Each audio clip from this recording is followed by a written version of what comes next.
నువ్వు కోర్టులో స్టే చేసిన మరుక్షణం ఇక్కడ మా ఇంట్లో ఎవరు బతకరు. అరే, అంత దూరం ఆలోచించలేదే.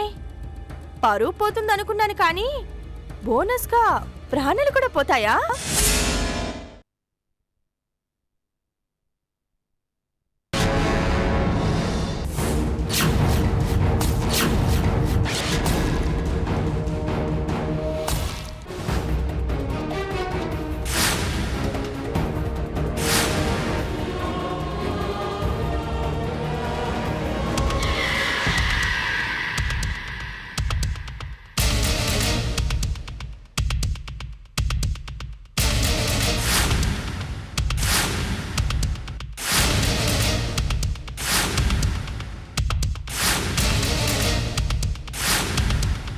వరుదిని,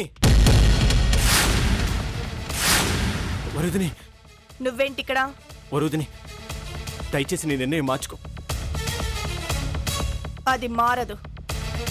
కోర్టులో స్టే ఆర్డర్ వచ్చిందన్న మరుక్షణం నా కుటుంబం బ్రతకదు. పోనీ నాకేంటి? వరుదిని, నా మాట విను. నీ కక్ష తీరాలంటే నన్నేమన్నా చేసుకో. నా కుటుంబం ఇలా 10 మందిలో తలదించుకునే పని మాత్రం చేయొద్దు. నిర్ణయం తీసుకునే ముందు నీకు 1కి 2 సార్లు అవకాశం ఇచ్చాను. ఆ అవకాశాన్ని నువ్వే మిస్ చేసుకున్నావు. చూడు వరుదిని, నువ్వు నన్ను ఏం చేయమన్నా చేస్తాను, కానీ ఈ పని మాత్రం చేయకు. కుదరదు.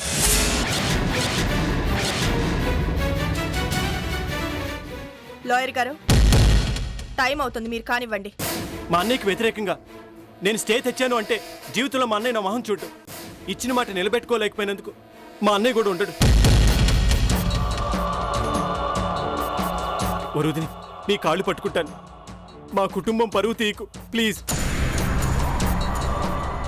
మా అన్నయ్యను నాకు దూరం చేయకు. మీరేంటి ఇతని కన్నీళ్లు చూస్తారా, నా పని చూస్తారా? భలేవారే మేడం, మీ పనే ముఖ్యం కదా. వరుదిని ప్లీజ్, వరుదిని, మా అన్నయ్యను దూరం చేయకు ప్లీజ్. వరుదిని, నా మాట విను ఈ ఒక్కసారికి. ఈ వరుదిని ఒక్కసారి నిర్ణయం తీసుకుందంటే ఆ నిర్ణయం మారదు. వరుదిని, వరుదిని. హలో, అపరిచితుడు ఏంటి? ఈశ్వర్ చేసే మంచి పనిని కోర్టులో స్టే ఆర్డర్ తీసుకొచ్చి ఆఫ్ చేద్దాం అనుకుంటున్నావా?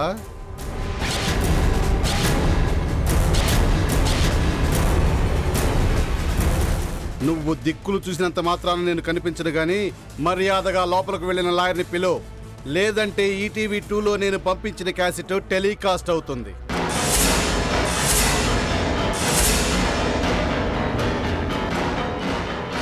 నీకు నాకు మాత్రమే తెలిసిన భాగోతం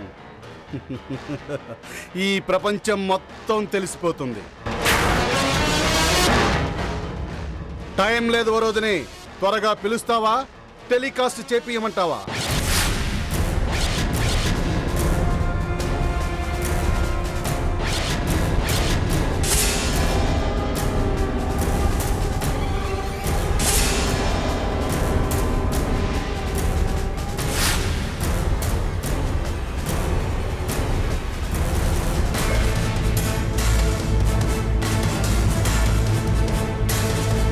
హలో, లాయర్ గారు, మీరు ఒకసారి బయటికి రండి.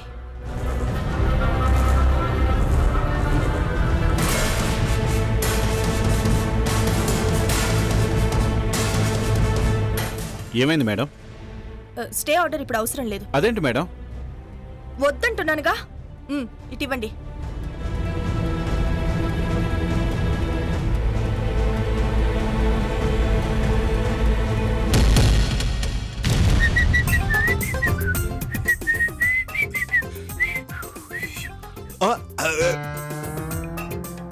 అమ్మో, ఈడొస్తున్నాడేటి?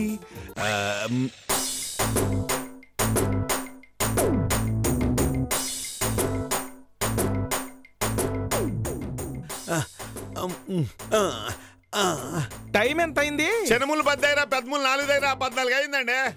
టైం అడగగానే ఇంత గొప్పగా చెప్పేవాడు సీనుగాడు తప్ప మన ఊళ్ళో ఇంకెవరు లేరే. వీడేంటి కుంటుతూ వెళ్తున్నాడు? గొంతేమో అలాగే ఉంది. ఇదిగో 100 రూపాయలు నోటు పడింది ఇక్కడ. ఎక్కడ ఎక్కడ ఎక్కడ మూర్తి గారు మీరా? కుబేరమూర్తి. నా అదృష్టాన్ని ముక్కలు చేసి పిలిస్తే అసలు ఒప్పుకోను. మిమ్మల్ని కలుద్దాం అనుకుంటున్నానండి, సరిగ్గా మీరే ఎదురయ్యారండి. నన్ను చూడగానే బాగున్న కాలట్ట కుంటిదైపోయింది. అబ్బబ్బే, లేదండి, నేను మేడెక్కితే పడిపోతే కాలు ఇరిగిపోయిందండి. మరి వందనగానే ఇరిగిన కాలు అప్పుడే బాగైపోయింది. ఎక్కడ బాగైందండి? చూడండి, ఇదిగో. అమ్మా అమ్మా. అయ్యని నాకు అనవసరంలే. నా దగ్గర నువ్వు 1,00,000 రూపాయలు తీసుకున్నావా? 20,000 వడ్డీ అయింది. ఎప్పుడు కడతావు చెప్పు. అబ్బో, 20,000 అయిపోయిందా? మరి అయితే తీసుకుని చాలా అయి ఉంటుందా? ఎందుకు లేవయ్యా? నేనేమో డబ్బులు ఇవ్వటం, నువ్వేమో టెర్రరిస్ట్ లాగా తప్పించుకోవడం. ఎందుకు ఇవన్నీ చెప్పు. నా డబ్బులు నాకు ఇచ్చేసే. ఏమంటే మీ దగ్గర ఉన్నాయి కాబట్టి మీరు ఇచ్చారు, మరి నేను ఇవ్వాలంటే నా దగ్గర ఉండాలి కదా. ఇదిగో ఇట్ట మెలికలు పెట్టి మాట్లాడితేనే నాకు మండేది. మర్యాదగా నా డబ్బులు నాకు ఇచ్చేసే, లేకపోతే కోర్టుకి ఇడిస్తే అనుకుంటున్నావా? కోర్టుకే కదండి.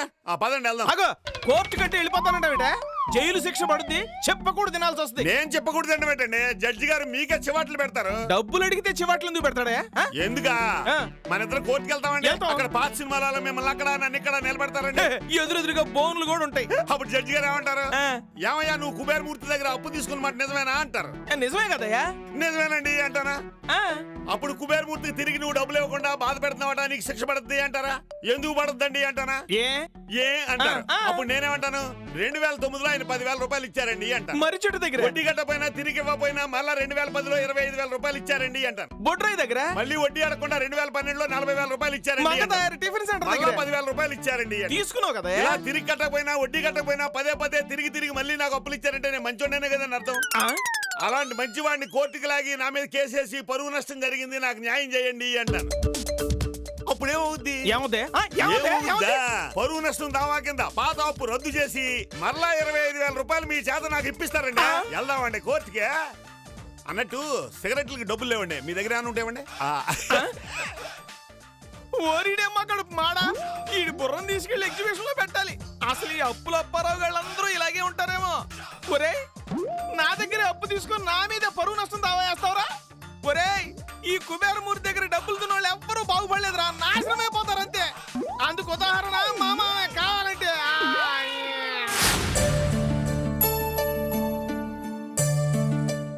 అనసూయ, అనసూయ, మీరా? రండి. నువ్వు వచ్చావని తెలిసిన దగ్గర నుంచి రావాలనుకుంటున్నాను, కుదరలేదు. ఎలా ఉన్నావు అనసూయ? బాగున్నాను. పాప ఎవరు? నా కూతురే. నీ కూతురా? పేరేంటి? పవిత్ర. పేరు బాగుంది. నిన్ననే దీనికోసమని కజ్జికాయలు చేశాను. ఆ అమ్మాయి కడుపుతో ఉందని తెలిసి తీసుకొచ్చాను. ఎందుకు? కడుపుతో ఉన్న వాళ్ళు తింటే మంచిదమ్మా. నువ్వు తీసుకో అమ్మా.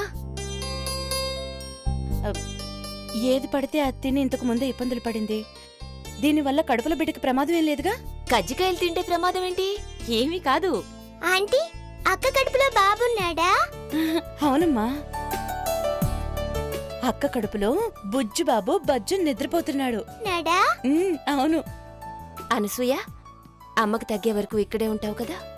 ఉండాలి కదా మరి. నిజమేలే, ఇంటికి ఆడపిల్లవైనా మగపిల్లడవైనా నువ్వే కదా. ఏంటమ్మా? బాబుతో ఆడుకుంటాను. బాబురా, ఆడుకుందాం.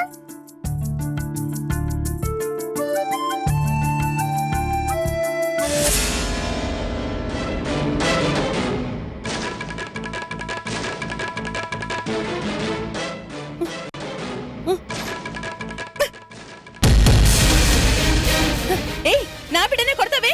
అయ్యో, చిన్నపిల్ల పట్టుకుని అలా నెడతావేంటి? ఏం చిన్నపిల్ల? అలా దాని కడుపు మీద కొడితే నా బిడ్డకి దెబ్బ తగలదు. ఇదెంత, దీని చెయ్యంతా తెలియకేదో తట్టిందనుకో, అలా నెడతావేంటమ్మా? ఇది చిన్నపిల్ల అయితే నా బిడ్డ ఇంతకన్నా చిన్న బిడ్డ. ఏదో తలుపు తట్టినట్టు తడుతుంది. అమ్మో అమ్మో, నీ బిడ్డ అయితే అసలు బతకనిచ్చేదానివే కాదు. ఇది మరీ విడ్డూరంగా ఉంది. పసిబిడ్డను పట్టుకుని పెద్దవాళ్ళని నెట్టినట్టు అలా నెడతావేంటమ్మా? నిన్ను పలకరించడానికి రావడం నాదే బుద్ధి తక్కువ. నేనేమన్నా రమ్మని అడిగానా? ఇంకెప్పుడు రావులే అమ్మా. ఆగు, ఈ డబ్బా మాత్రం మాకెందుకు? తీసుకెళ్ళు. వచ్చిన ప్రతి వాళ్ళకి నా బిడ్డతోనే పని. ఇదిగో, ఇంకోసరిలో ఎవరైనా వచ్చి పొట్ట మీద తడితే లాగొక్కటి కొట్టు, అంతేగాని బొమ్మలలా నించోకు.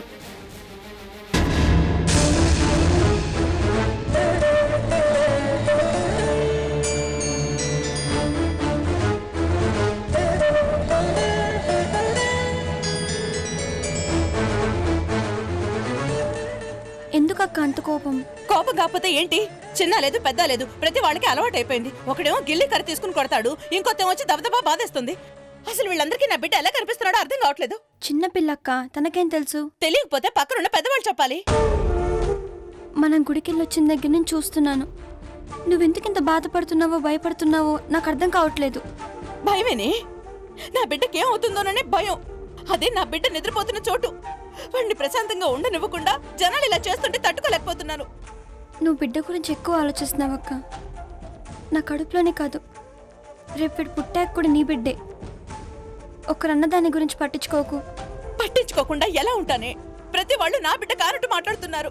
నీ బిడ్డ కాదని దానికి వాళ్ళెవరక్క? నేను చెప్తున్నానుగా, ఇది నీ బిడ్డ. నా కడుపులో పెరుగుతున్నాడు కాబట్టి నాది అంటున్నారు. రేపు పేగుతో పాటు నా బంధము తెగిపోతుందని వాళ్ళకేం తెలుసు?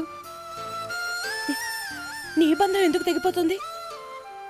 నీ బిడ్డ నీ చేతిలో పెట్టాక నాకేం సంబంధం ఉంటుందక్క? అంటే వాడు నాకు అప్పగించేసి నువ్వెక్కడికి వెళ్తావు? అప్పగించే అవకాశం కూడా నాకు ఉండదేమో. నువ్వే తీసేసుకుంటావుగా. నీ మాటలు వింటే బానే ఉందే, వాళ్ళ మాటలు తలుచుకుంటేనే బాధగా ఉంది. మాట్లాడే వాళ్ళకేం తెలుసు? రేపు పుట్టాక నీ మాటే నిజమవుతుంది. ఎలా అవుతుంది గౌతమి? నా బిడ్డ నేను అనుకోవడమే తప్ప అందరూ అది నీ బిడ్డ అంటున్నారు. నీ బిడ్డగానే చూస్తున్నారు. నేనున్నంత వరకు చూస్తారు, తర్వాత చూడరుగా. అదేంటి? నిజమక్క, నా మాట నమ్ము. వీడు నీ బిడ్డ. నీ బిడ్డగానే పుడతాడు, నీ బిడ్డగానే పెరుగుతాడు. వీడికి అమ్మవి నువ్వేనని ఇదే జనం అంటారు. నా బిడ్డ అనేవాళ్ళు లేనప్పుడు నీ బిడ్డ అనేగా అంటారు. ఏంటి ఏదేదో మాట్లాడుతున్నావు? నేను లేనప్పుడు నీకు అర్థమవుతుందిలే అక్క. నువ్వెక్కడికి వెళ్తావు? మనసు ఇక్కడ ఉంటుంది కానీ మనిషి ఎక్కడో ఉంటాను. అదేనక్క, నీ బిడ్డ నీకు ఇచ్చాక నేను నీ పక్కనే ఉండను అంటున్నాను. నువ్వు ఇలా మాటలేం పట్టించుకోకుండా ప్రశాంతంగా ఉండు.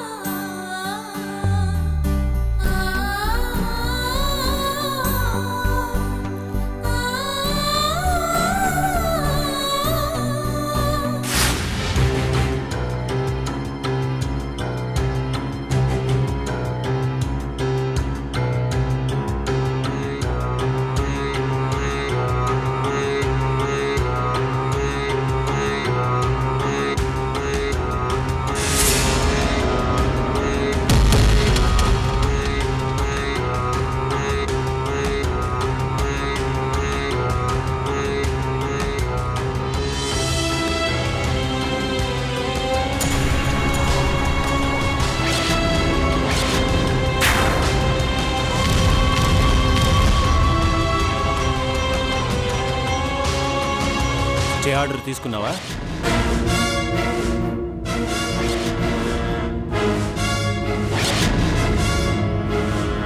అంత కష్టపడి నాతో సంతకం పెట్టించుకున్నావు కదా, వెళ్ళిన పని అయిందా లేదా అని అడుగుతున్నాను. నీకు అవసరమా? నీ అవసరం తీరిందా లేదా అని. తీరలేదు. ఏనా? ఎందుకు అని. కుదరలేదు. అందర్నీ బెదిరించగలిగే వరూది నీకి కుదరకపోవడం ఏంటి? కుదరలేదు అన్నానుగా. ఎవరాపారో? ఎవరు ఆపలేదు. ఎవరు నన్ను ఆపలేదు. ఎవరు ఆపలేని దాన్ని ఒక ఫోన్ కాల్ ఆపింది.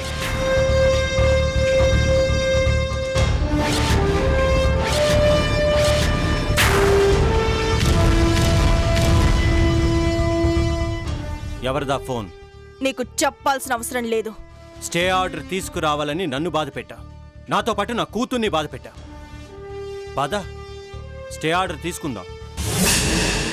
అవసరం లేదు. ఇప్పుడు నీకు అవసరం లేదు, కానీ నాకు అవసరం ఉంది.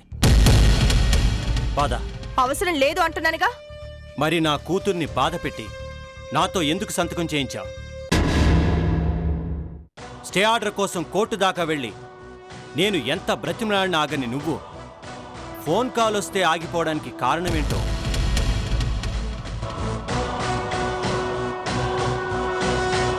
నీకు కూడా చెమటలు పట్టించేలా చేసిన ఆ ఫోన్ కాల్ ఎవరిది? మాట్లాడవే. నీకు చెప్పాల్సిన అవసరం నాకు లేదు. స్టే ఆర్డర్ తీసుకురానందుకు సంతోషపడు. తీసుకురమ్మని ఇప్పుడు నేను చెప్తున్నాను కదా, పద వెళ్దాం. తీసుకురాలేనన్న ధైర్యంతోనే కదా ఇలా మాట్లాడుతున్నావు? తీసుకొచ్చినా నీకే నష్టం, తీసుకురాకపోయినా నీకే నష్టం. ఆ నష్టం ఏ రూపంలో ఎలా వస్తుందో నీకే అర్థమవుతుంది. కొంచెం వెయిట్ చెయ్యి.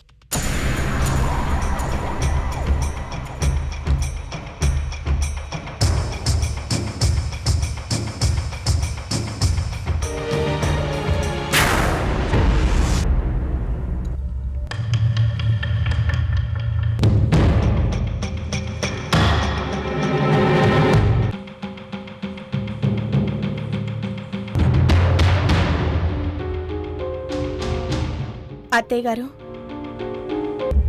ఇవి చూడండి అత్తయ్య. ఏంటమ్మా అవి? ఎలా చెప్పాలో అర్థం కావడం లేదు. ఆయన ఇలాంటి పని చేస్తారనుకోలేదు. ఏం చేశాడమ్మా? ఈ ఊరి జనం మన కుటుంబాన్ని తరతరాలు గుర్తుంచుకునేలా ఊరు మొత్తానికి నీరందించాలని బావగారు అంత గొప్ప ప్రాజెక్ట్ చేస్తుంటే అది అడ్డుకోవడానికి కోర్టు నుంచి స్టే ఆర్డర్ తీసుకురావాలని చూస్తున్నారు. చూడండి అత్తయ్య, ఈ పేపర్లు చూడండి. ఆయన సంతకంతో సహా అన్నీ అయిపోయాయి. చివరి నిమిషంలో నేను చూశాను కాబట్టి సరిపోయింది. లేదంటే ఈ పాటికి కోర్టులో స్టే ఆర్డర్ తీసుకునేవాళ్ళు. స్టే ఆర్డర్ వచ్చుంటే ఈ ఊళ్ళో మనం తలెత్తుకు తిరగలిగే వాళ్ళవా? మళ్ళీ వీడికేంటమ్మా ఇలాంటి బుద్ధి పుట్టింది? అదే నాకు అర్థం కావడం లేదు అత్తయ్య గారు.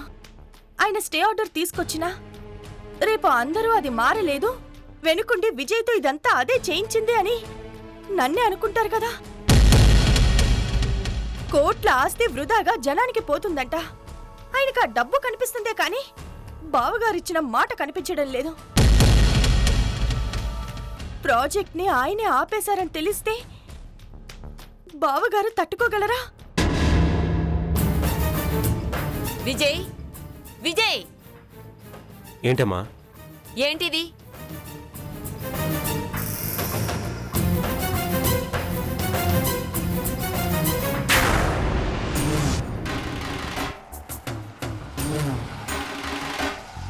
ఈ ఇంట్లోకి అమ్మాయిని రానివ్వాలంటే భయపడ్డాన్రా.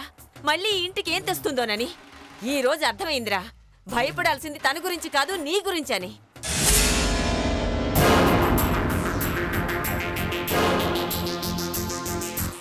ఏమైందమ్మా? ఏమీ తెలియనట్టు మాట్లాడతావేరా? మీ అన్నయ్య చేసే పనికి తోడుండాల్సింది పోయి కోర్టులో స్టే ఆర్డర్ తీసుకొస్తావా? నువ్వు మనిషివేరా? ఇలాంటి పని చేస్తే ఈ ఊరు జనం ముందు మీ అన్నయ్య తలెత్తుకు తిరగలదా? అమ్మా, నేనెందుకు స్టే ఆర్డర్ తెస్తాను?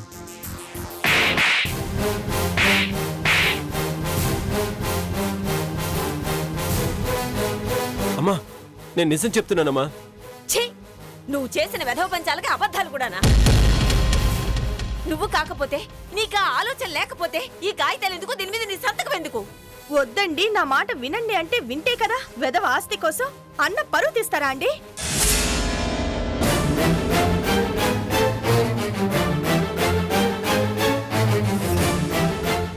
ఈ ఇంటి కోడలుగా ఆ అమ్మాయికున్న ఆలోచన కూడా నీకు లేకుండా పోయిందిరా.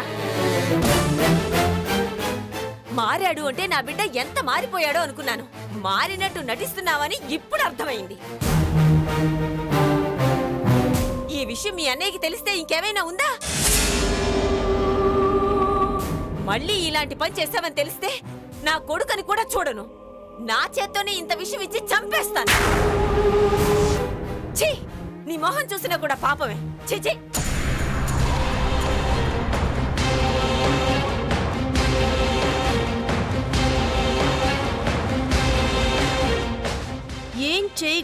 ఏం చేయగలవు అన్నావుగా. కోర్టులో స్టే ఆర్డర్ రాకపోయినా మీ అమ్మ ముందు నిన్నే దోషిగా నిలబెట్టాను. నేను స్కెచ్ వేశాక అది ఎక్కడ ఏ మలుపు తిరిగినా టార్గెట్ మాత్రం మిస్ అవ్వదు.